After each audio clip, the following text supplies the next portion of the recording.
Yan idol, oh. Maglalaga po tayo idol ng pork ng idol. Ulit ko muna po idol ng ating pork idol. Lagyan natin ng pork nor cubes idol para lalong lumasa idol ng ating ilulutong nilaga. Natin ilagay idol ang ating patatas idol.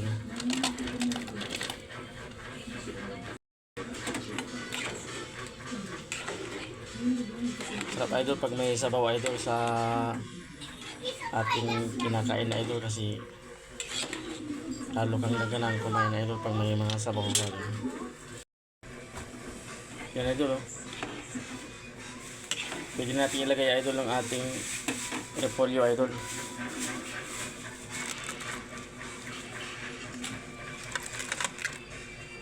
Sarap.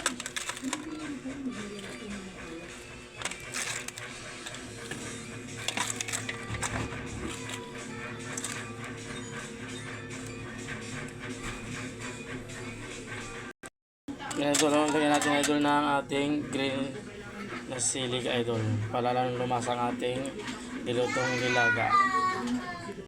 Yan idol, oh. Naluto na po idol ang ating nilagang pork idol.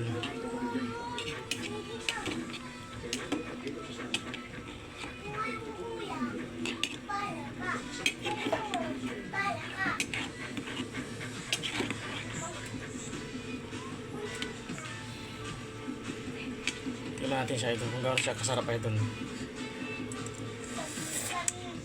Sarap idol. Manamis-namis idol dahil nga sa repolyo idol. Yummy. Sarap idol. Nagkanahan naman ako ng kumain nito idol ah. Ayan idol, oh.